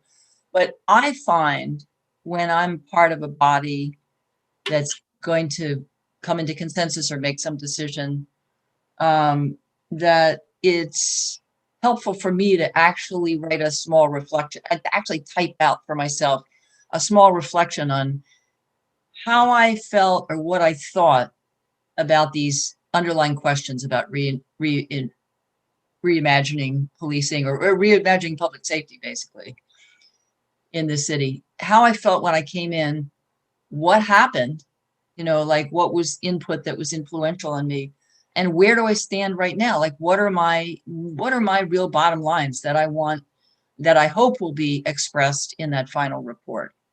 And so I wrote myself a reflection, and am happy to share it with anyone who is interested in it, because it was helpful for me, so that when we get to this final consensus building stage, I don't need to be reactive against someone else's idea that is put out and say, no, I don't agree with that.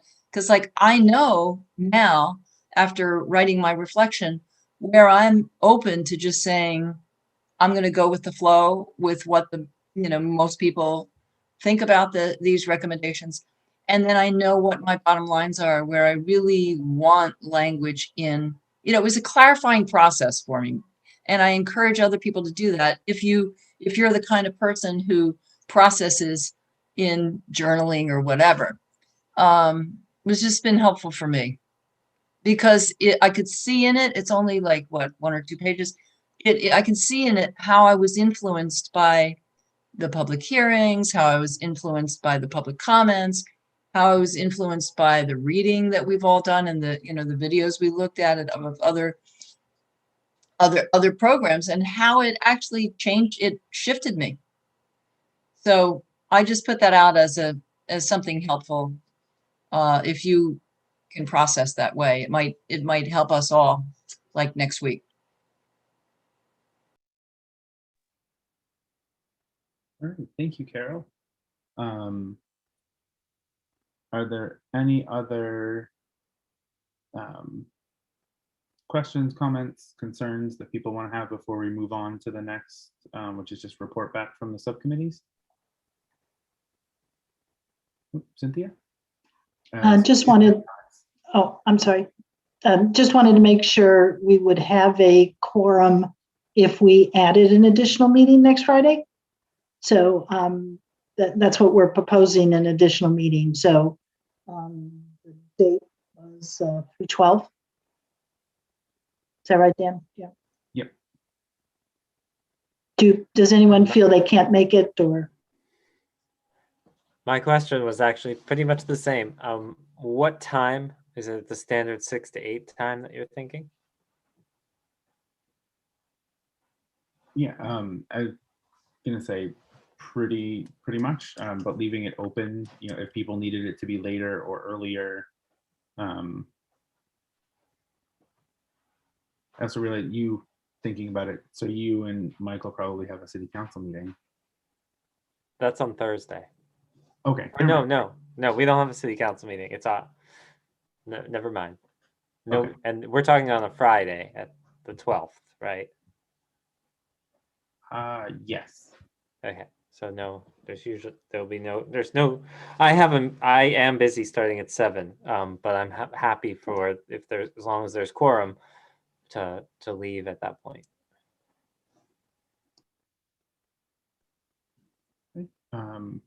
Carol, did you have your hand up still, or? Yeah, I was wondering if we could shift that to an earlier, like a 5 to 7 window. So that the evening, I mean, if that's usually family night. So that we would have an evening after that. I lost my family already. That's one of the things that happened by virtue of this process. I'm so sorry, Booker. Yeah, I know Josie just said they would be late if it was 6 to 8. So I'm wondering if they might not be able to make it. And then David, I'm also recognizing that you might be out of town.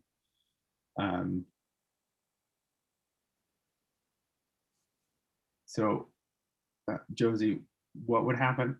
Excuse me, sorry. What would happen if this was like 5 to 8 or 5 to 7? Would you be able to make any of that? Yeah, I would be cutting it a little bit. Yeah, I would be able to make it. I'd probably be a little bit past 6. I gotta go leave the school and then go to Westfield to sign some contractual paperwork after a long school day, and then drive back up to Northampton. So I might be a little bit late, but I'd definitely be able to make what I would assume is most of it. Okay, so in that case, propose 5 to 8 on Friday, March 12th,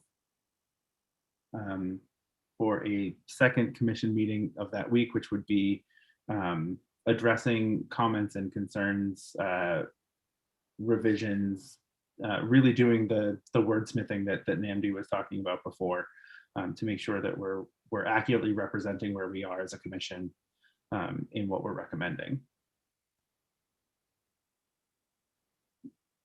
Alex? Dan, did you mean 5 to 8? So a 3-hour meeting? No, sorry, 5 to 7. 5 to 7. Okay.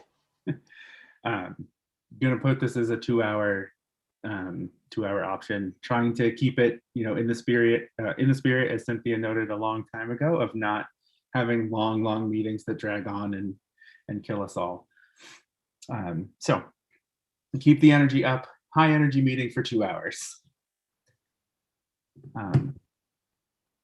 All right, and so all right, great. And we talked about having the option to do a self-narrative in there. Perfect. Okay.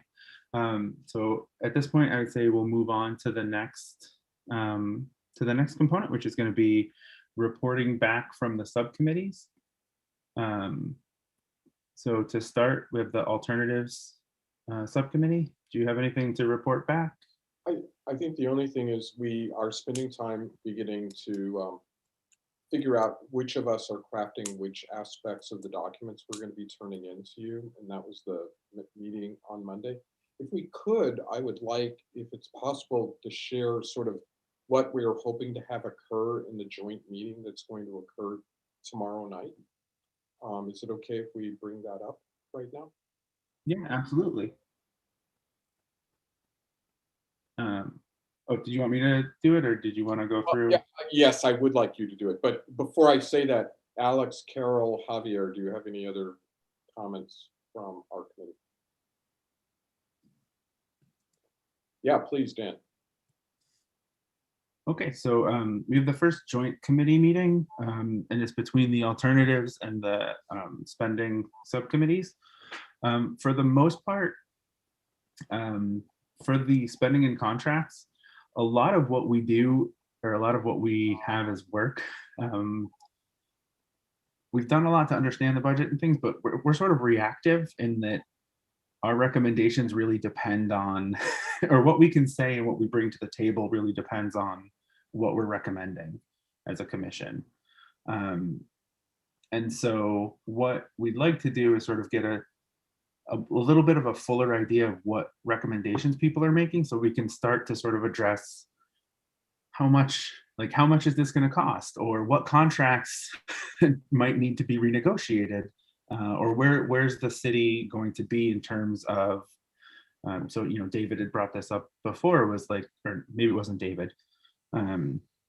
No, it wasn't David, it was Namdi, and David answered a little bit, but like, what's the liability like if you have a new department for the city? And so for us to be able to sort of investigate that a little bit, we've got to know, so that we can contribute something back to the group. So that's really what we're sort of going to go with, and sort of this way we can sharpen what we think we've got for information, or what we might need to do a little more digging in, as well as, you know, avenues for what, you know, how this might be funded. So that will be tomorrow from, I think, 6:30 to 8:30, but I could be wrong.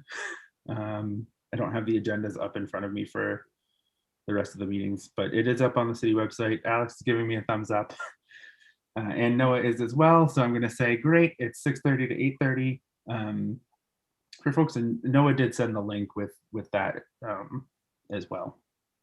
So I'm just curious if Javier, Alex, or Carol have other questions about that in terms of thinking and preparation for the time. So this a little bit.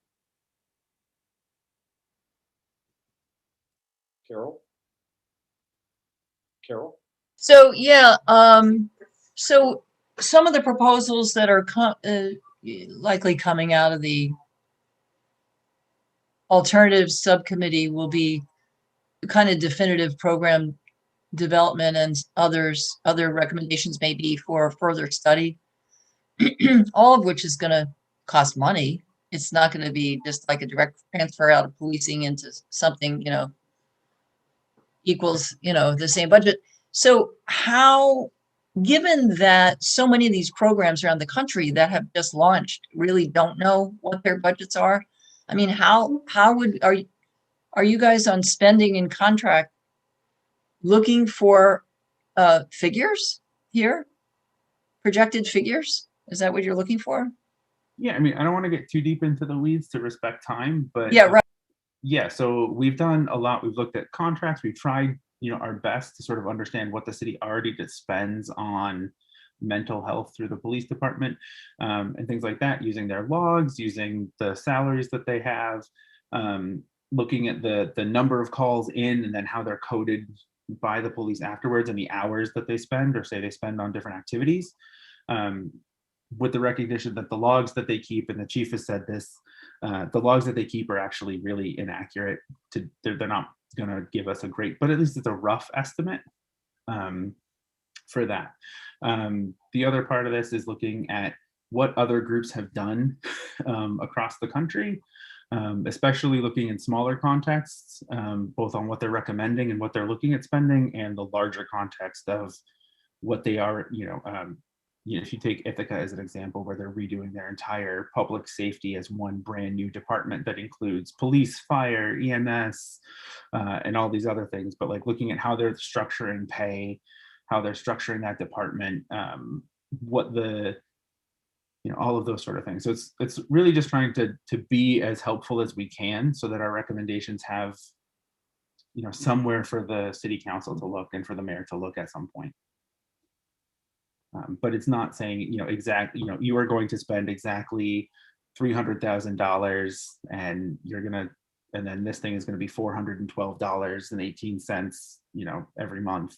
Like, we're not getting that specific, but just to look for how much funding might you need, and where that might come from as well.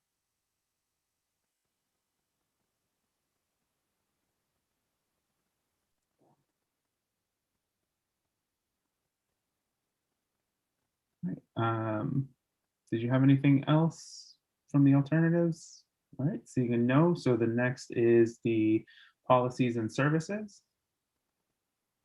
Namdi, I'm going to start it off if you want to add something, but I want to say, I want to say that what we're doing in policies and services is almost integral to what your joint committee is going to be discussing tomorrow night, and joint subcommittee. And that is, if you're trying to figure out a budget, you need to know what services you're budgeting for.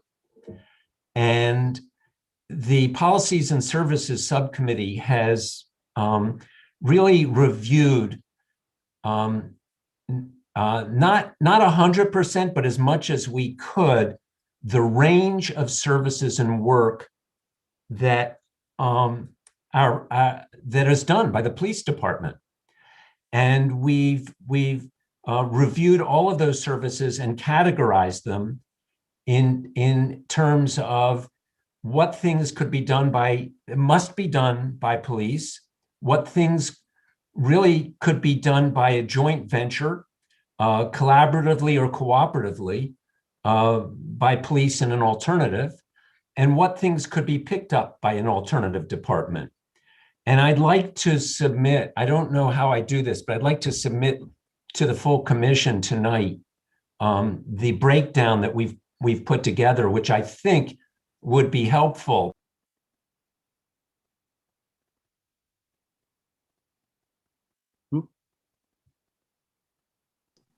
Nick, you're muted.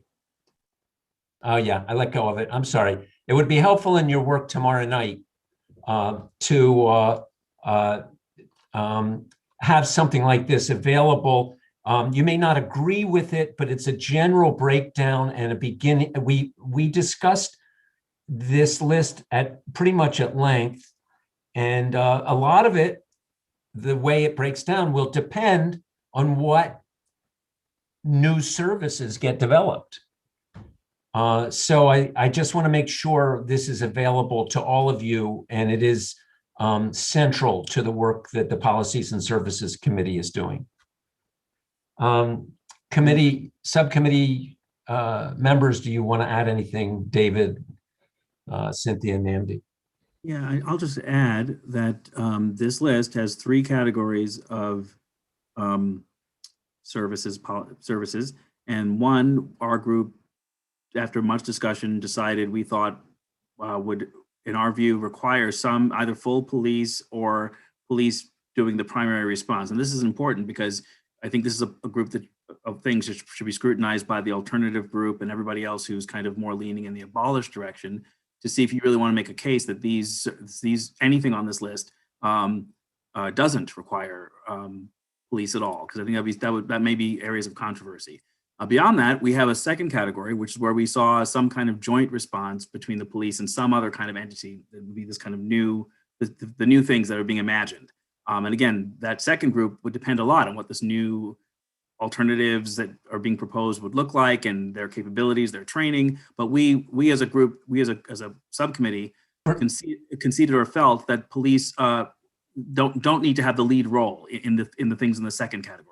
And then the third category, we really imagine police can be taken out of it, almost altogether. And those would be things that, again, a new committee could kind of take, a new organization within the city could take on. So I think the great value here is to see, kind of as other subcommittees look at this, do you find yourself in agreement that with this general structure? And if you don't, what particular kinds of functions you think we still could take out of the police hands, or you think should be put back in police hands? Because again, I think this is where we're going to probably end up finding ourselves in some discussions. That's what I'll add. Just really quickly for folks, you should have got this as a document from Noah this afternoon as well. I'm sharing it now, but it should be available to everyone. Great, thank you. And I apologize, that's not viscous dogs, it's vicious dogs.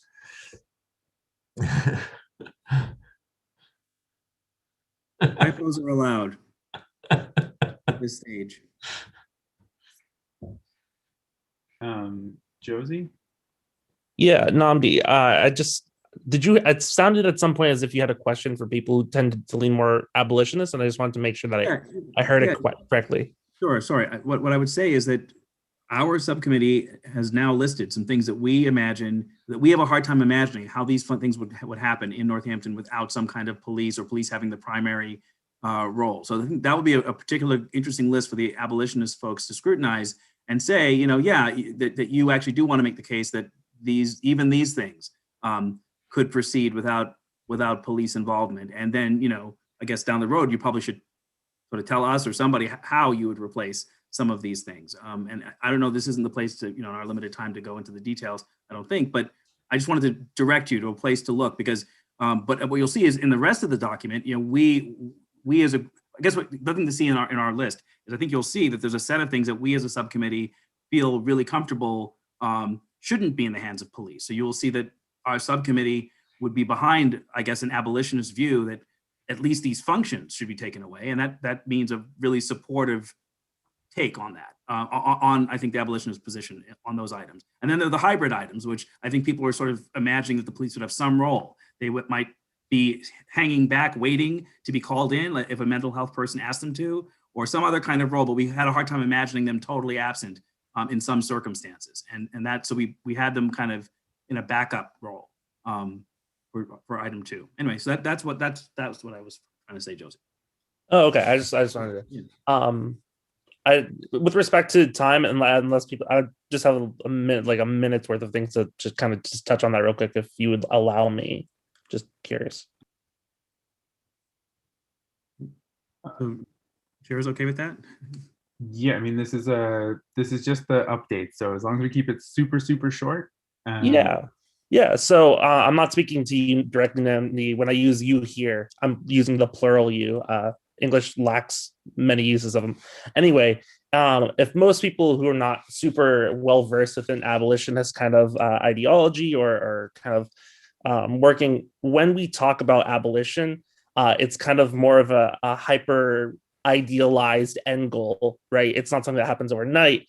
And so I haven't given it a super close look, but for some of the things at the top in the first portion of the thing, I would agree that there needs to be at least some level of police presence taking on full responsibilities. Like, we're not going to send social workers into a hostage situation, for example, right? I even as an abolitionist see the need for police in some really niche circumstances. But yeah, that just to be clear, even though they are called abolitionists, it is a process, and it is an end goal very far down the line, with a real focus on making sure that we change the material conditions of people as soon as possible who are the most impacted. But that's all I wanted to kind of clarify.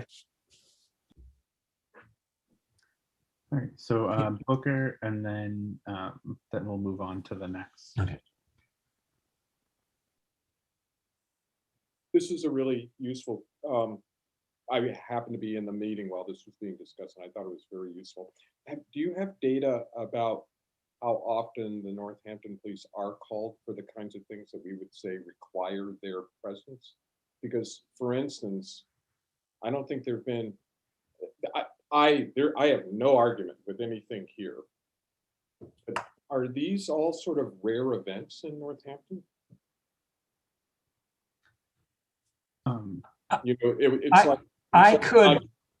like Mike going on to the radio show and saying, there hasn't been a Northampton police officer never pulled a gun and killed somebody with a mental health response issue, which I'm really glad is true.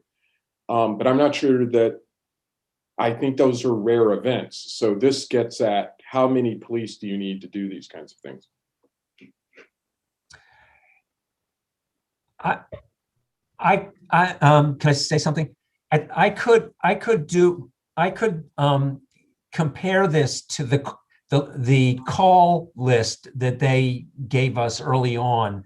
It would be a very, very rough comparison. It would not be exact. The problem is that when they get called, the reason they get called and what is actually going on may be very different. So the call list doesn't always reflect what was happening. It might look like a criminal thing, but it's a mental health thing. It maybe look like a medical thing. It's a drug thing. It's or the opposite. So but I could do a rough breakdown just to do I'll do a rough breakdown to see if I can see what some of the numbers look like. But I don't think we're going to get exact numbers. Nick, just to support you, so in the spending contracts, we already tried to do that, just to look at like what we actually spent, like what we're spending on these different things. The national average is about 5% of the things. We don't have enough granularity to like do like a, exactly like certain crimes, like what's the difference between assault versus like aggravated assault. And things like that. But when we did it, even accounting for just all assaults being like the highest category, all of the things being like the worst that we could, it still ends up being about 4%. So when I first went over the list, if I did just mental health, I came out with 4 or 5%. But if I did all of the behavioral and non-criminal, just odd things happening on the street, it came out to close to 20%, which is very, very similar to what we hear is happening across the country. So I'm just saying, you're right. I agree, Dan, and thank you it is hard to come up with any kind of exact numbers, but I'm still curious to see what the numbers will look like. Yeah, I can share that with you. We have that sort of already built out into graphs and sort of. Okay, great.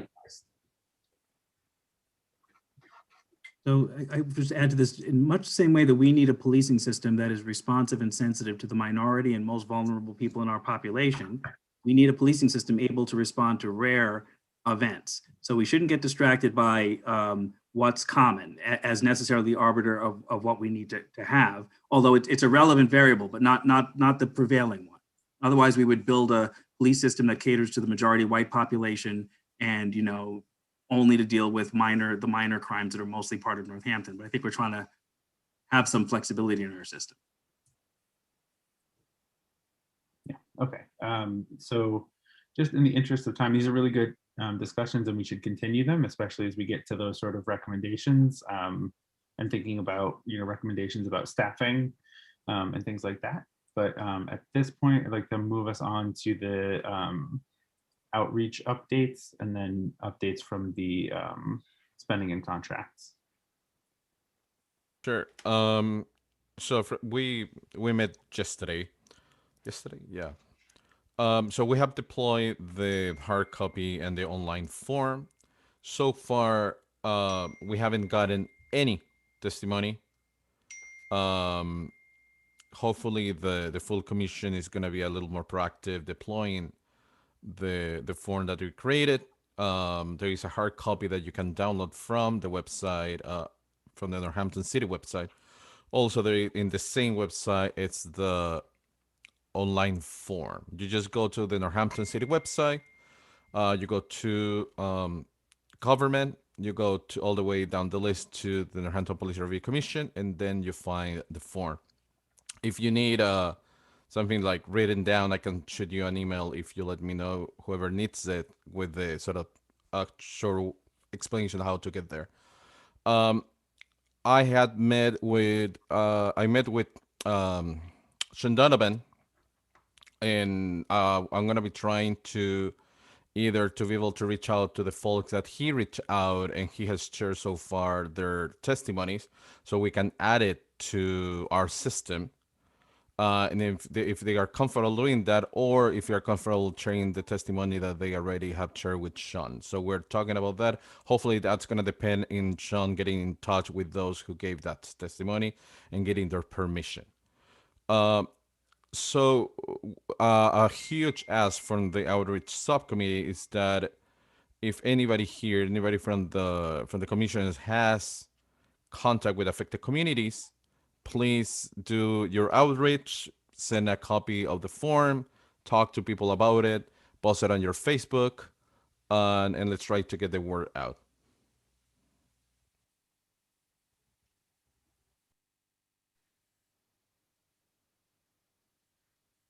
All right, and we did send it to city councilors to distribute as well, and to the Gazette. So hopefully they'll be getting that. Really quick, Alex, and then we'll jump along. Great, thank you. I know Noah's been working on this, and I know that you don't have control over the city website, but the link to the form is still not available on our main page, so that you have to find it in these two disparate ways. And so it just another call, and then we've heard requests from the community for that to happen, for that to be able to be found.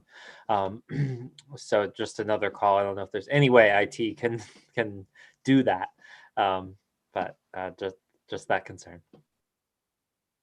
Yeah, I would love to spend like a year just redoing the entire city website, like just throwing it out there someday. But yeah, we'll still keep working on that. Anything else before we go to spending and contracts? Okay. Yeah. So spending and contracts, kind of like how Dan mentioned a lot of really great things earlier about what we've been doing lately. And to his point, we are, at the end of the day, a very reactionary type subcommittee. But what we've been looking at lately are kind of what are the potential bargaining chips in order to get some of these changes done in terms of policing contract and what is on the negotiating table next time round. We've discussed things such as potential hiring freezes, potential raise freezes, position freezes, and all those other fun type of contractual things that can be negotiated. Of course, a lot of these has to do with the city making the push for it and helping, facilitate that with the police department, but also the police unions writ large to kind of contribute to that conversation. So really kind of getting to the nitty gritty of the contracts is what we've been up to lately. Besides that, of course, there is the joint committee tomorrow that hopefully people sit down on, because I imagine that a lot of really awesome putting kind of muscle to the bones of this process come together tomorrow and in the meetings to come. But that is pretty much it. Does anyone on the commission subcommittee want to say anything else? I would just open it back up to Booker. I saw you raise your hand right as Josie was speaking. Yeah, I see this as sort of connected. As I said, I sat in on Nick's meeting, and the reason I sat in is because they had a person from CSO, I'm forgetting the abbreviation, came and spoke with them about sort of how mental health calls are being done now, and that's a huge part of what we're about to recommend from the Alternatives Committee.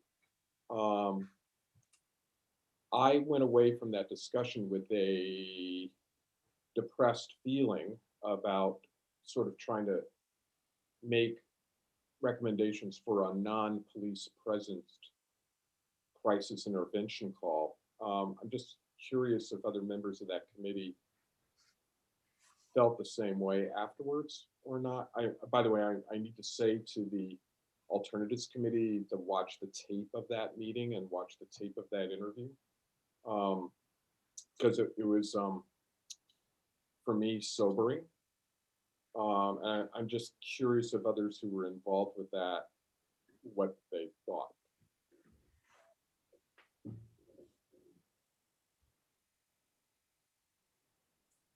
Maybe, if you don't mind, Nick, can I ask you to summarize what we heard?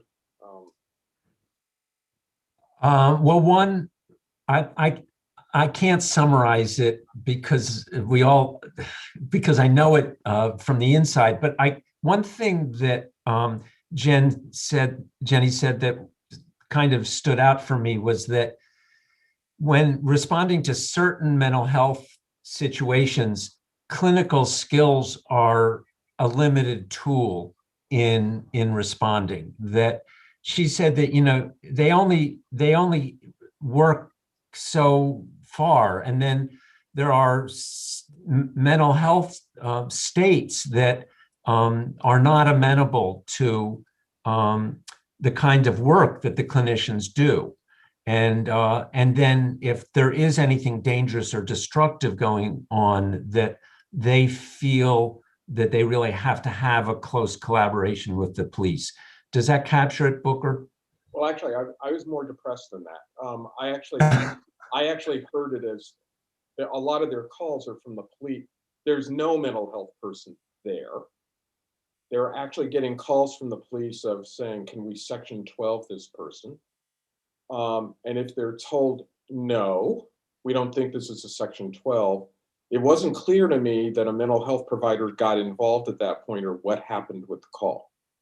I actually do think there's a training issue involved, but when I listened to that discussion, it made, I think, what we are going to recommend complicated and difficult.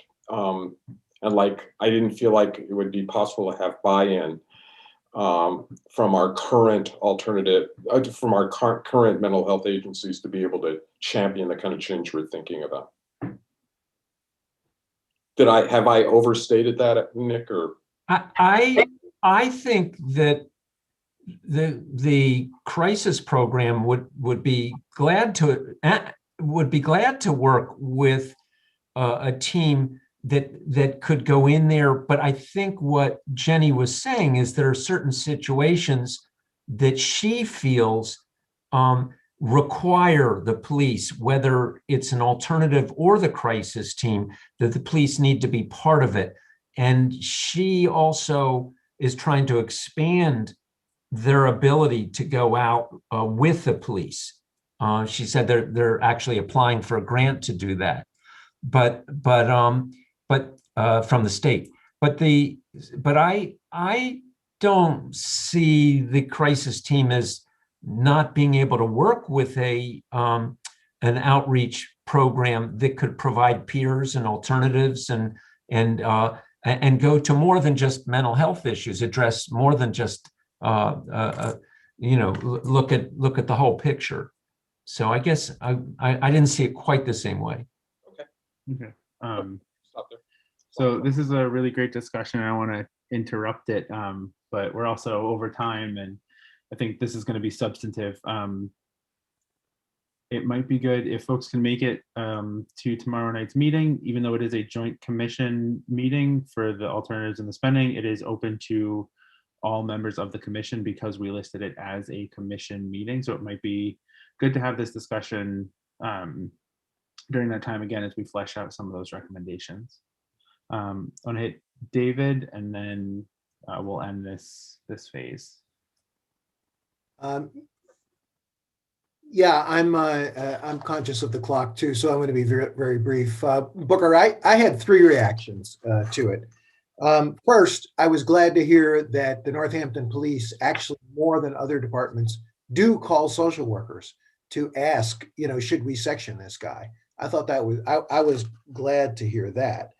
I guess the thing that was most disappointing to me, not disappointing, but I guess I'm feeling now that there may be fewer situations than I had hoped where police can be left out completely.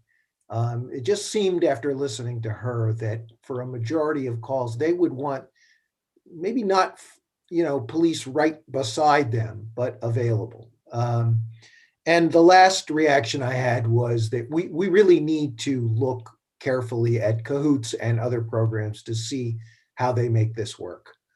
Because unlike traffic, which we've talked about, which is kind of brave new world, people have been doing this in the mental health community around the country, and we need to look at those programs carefully to see how they work.